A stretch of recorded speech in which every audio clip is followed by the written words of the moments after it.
stuff, make you think about Easter. But Easter's not, the story is not just for Easter, it's for every day. Every day. I love that song. I love what the words, what it was saying. He died for me. Praise God. Give honor to the pastor. Great pastor. Great senior pastor.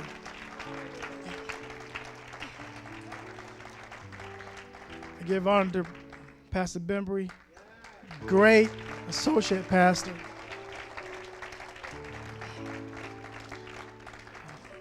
I give honor to next favorite evangelist, Brother Grimsley.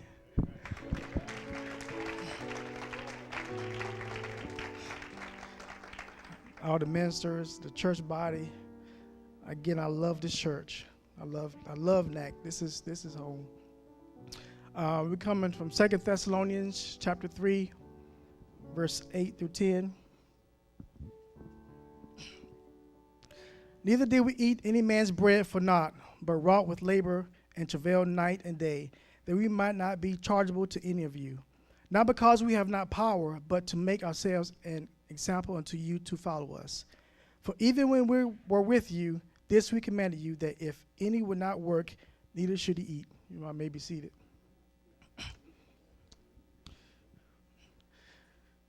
I think I was working, and this thought came to my mind.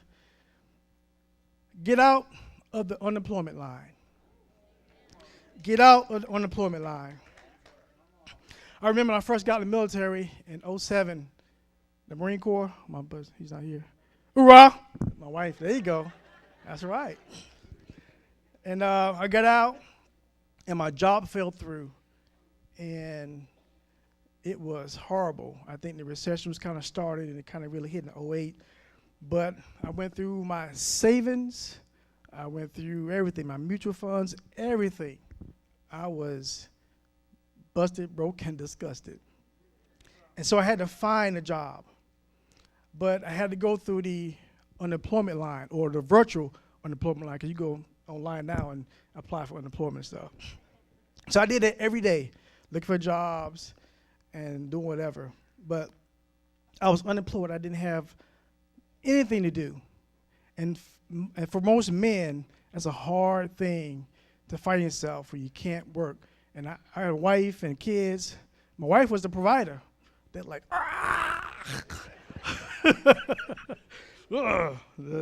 but she's a great woman. I love my wife. I began to think about Jonah.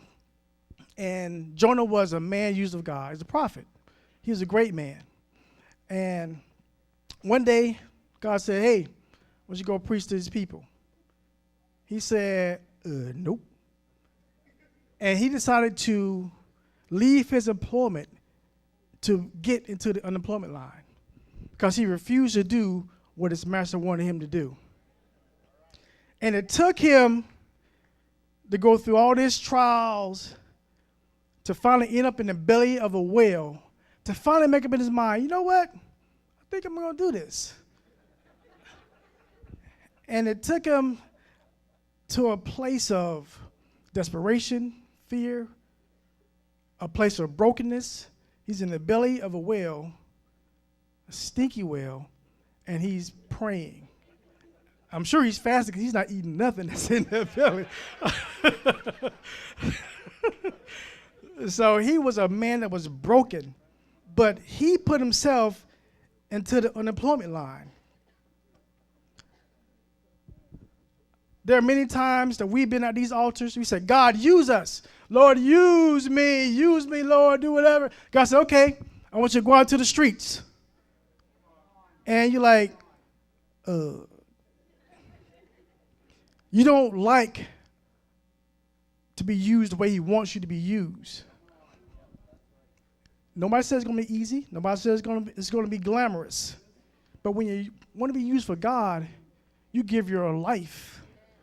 Say, I do whatever you want me to do, Lord. Sister Cook has been sick for years.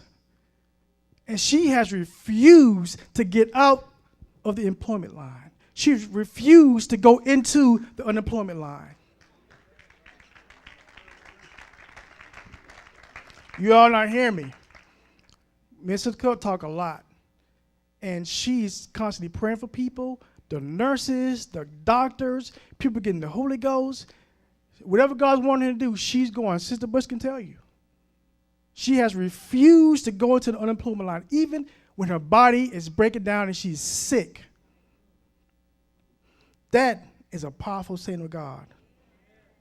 It's been said that the youth is going to lead us into revival, right? Can I tell you something? It's already started. These young men that has going out, these young women that's going out right now, they are young people, and they are starting it out right. They are taking us into another dimension. You all not with me. You're not hearing me. You all not hearing me. They're going out on a weekly basis, giving their time, their efforts, their heartbreak because they're getting told no. They're going out to the rough neighborhoods around here too. No fear. They're going out there. We have to stand behind these people, these young folks, and help push this revival. Let's help fan the flames that are starting up right now. Let's get up off our comfort zones. Let's get up out of our houses, our cars. Let's get out into these streets, and let's help these young people bring revival to the lost world, to the lost city of Norfolk, Virginia. I'm talking about myself. We have to get up, get out, and get out of the unemployment line.